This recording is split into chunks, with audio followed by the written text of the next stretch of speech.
অন্যরা তাদের বিচার করার জন্য দায়িত্ব নিয়েছে নাকি দেশের মানুষ? তারা ব্রুট মেজরিটি নিয়ে অথবা সংখ্যাগরিষ্ঠ দল হিসেবে ক্ষমতায় যাক, এত জনপ্রিয় দল, এত স্বচ্ছ দল, এত গ্রহণযোগ্য দল, এত শক্তিশালী দল, নির্বাচন ভয় পায় কেন?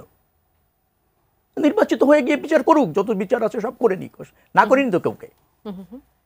মনে রাখা দরকার, রাষ্ট্রে একটা নির্বাচিত সরকার থাকা বাধ্যতামূলক। এটার ঘাটতি কখনো কাম্য না কোথাও। সরকারের যদি সংজ্ঞা বলেন, জনগণ কর্তৃক নির্বাচিত একটি নির্দিষ্ট মেয়াদের বৈধ কর্তৃপক্ষকে সরকার বলে। এটা কিন্তু সরকার না, যার জন্য আমরা অন্তর্বর্তীকালীন সরকার বলি।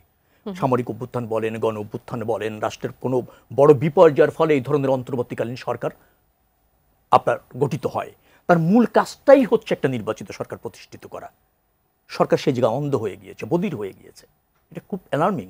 আপনি বলছেন যে নির্বাচন চাইলে ভারতের সাথে সুর মিলে যায়, এই জন্য তারা হলো ভারত প্রেমী, আর যারা নির্বাচন চায় না তারা হলো বাংলাদেশ প্রেমী, তারা হলো দেশপ্রেমী।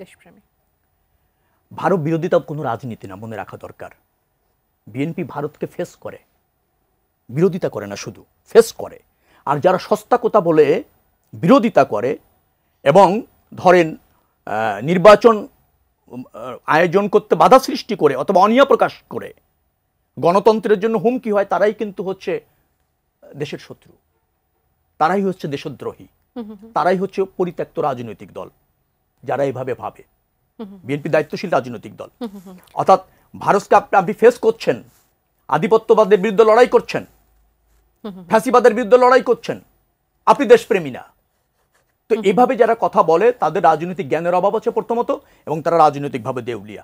আপনি আমাকে বলতে পারেন, একটি রাজনৈতিক দল সদ্য জন্ম নিয়েছে, সে শক্তিশালী কিভাবে হবে? নির্বাচন ফেস করে করেই তো শক্তিশালী হবে। রাজনৈতিক দল নির্বাচন ফেস না করে কি শক্তিশালী হতে পারে?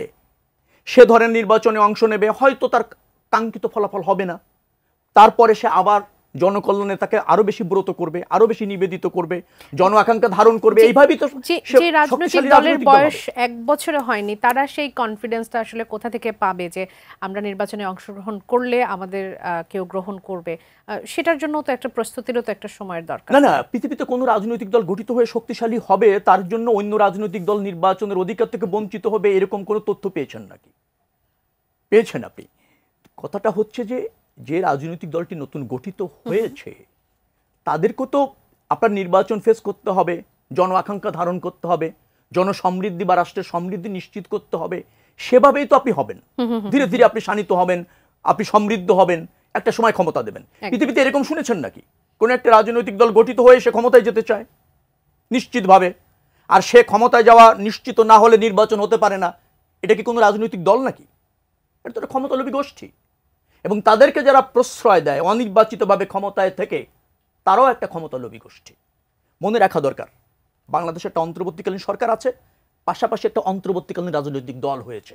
অন্তর্বর্তীকালীন রাজনৈতিক দল, জি, এই দুটি হচ্ছে বাংলাদেশের এখন আপনার গণমানুষের অধিকারের পরিপন্থী কাজ করছে।